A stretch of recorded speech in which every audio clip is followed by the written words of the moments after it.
In this brief presentation, I will give a top-of-the-mountain overview of different contexts in which we've adapted the CFR in Norway. I will start by the project of adaptation of the level descriptors to Norwegian language, passing briefly through the adaptation to young learners and sign language users, rounding off with a few words about the use of uneven profiles. Finally, I will give a little word of warning based on my experience with the use of the CFR in Norway during the past 20 years. My name is Cecilie Hamnes Carlsen. I work at the Western Norway University of Applied Sciences in Bergen, where I teach, supervise, and conduct research in second language acquisition and language testing and assessment. For many years, I had the great pleasure of leading an excellent team of test developers in Skills Norway, in charge of the Norwegian language test for adult migrants. I have also been co-chairing the CFR Special Interest Group in the European test organization ALTE from 2015 to 2020, together with Bart Degas. Norway is located in the very north of Europe, and had it not been for the warm Gulf Stream, we would not have been able to live here at all. We are almost 5.5 million inhabitants. There is a low level of unemployment and a relatively high level of people with university degree.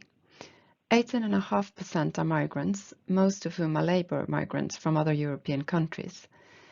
Norway has long been a strong socio-democratic society with free public school, free higher education, and free public health care. And social mobility has been a long-term aim for schooling and education, and there is a high degree of gender equality. As to the language, Norway is often described as a case in point because of a high degree of tolerance for dialect variation. We all speak our local dialects in all contexts. In fact, we don't even have a standard spoken form. However, we do have two almost identical written forms, bokmål and nynorsk. Norwegian is the official language, as is Sami, the language of our indigenous population, the Sami people.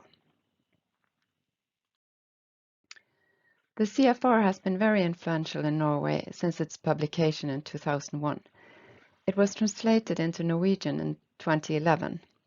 It's been used primarily and most systematically in relation to teaching and testing of adult migrants, but as we shall see, also in relation to the teaching and testing of young learners.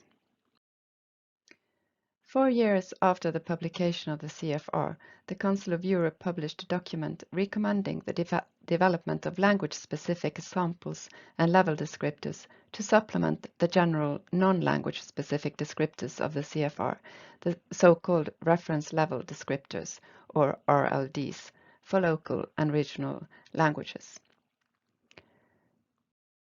In 2010, I took the initiative to develop RLDs for Norwegian.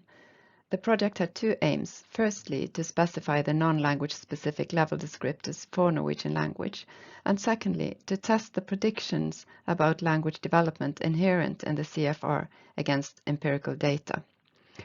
We used an electronic learner corpus called USC with authentic learner texts linked to the level of the CFR as a basis for both. And the results of the project are published in the anthology Norsk Profil.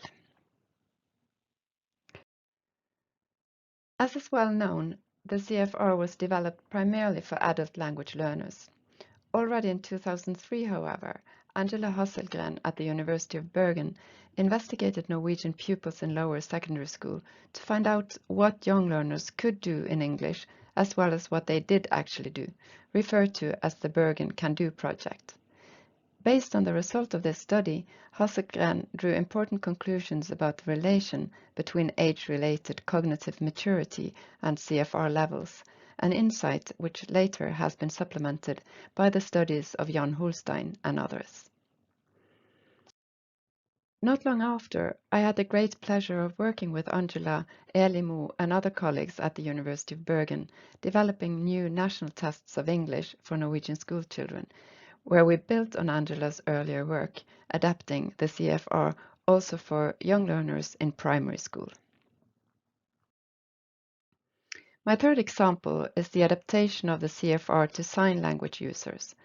This was a work carried out by Vox, the Norwegian Agency for Lifelong Learning, later Skills Norway, responsible for the tests of Norwegian for adult migrants. This adaptation of the CFR was crucial for later work of my colleagues in developing language tests for deaf and hard of hearing adult migrants, in which Hanne Løvik in particular did a phenomenal job. The last point I want to mention is the work we've done in relation to uneven profiles. As emphasized in the CFR, it is quite normal both in L1 and L2 that a language user has an uneven profile across the skills. The importance of testing the different skills in different and separate parts of the test is also the focus of one of the ongoing projects in the Alte Lami group that I have the pleasure of co-chairing with Lorenzo Rocca. In Norway, from 2014 onwards, we changed the system to take full account of the uneven profiles. We moved away from a system in which the test candidates had to be at the A2 or B1 level in all 4 skills in order to achieve a test certificate. If they failed in one of the parts of the test, they got no certificate and had to take the entire test again.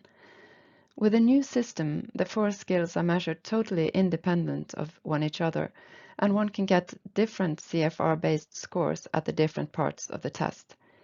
If one fails to obtain the needed or wanted level in one of the skills, one may take only that part of the test again. This is, of course, of paramount pedagogical importance, but also because it means that employers may set differentiated language requirements when hiring non-native speaking staff.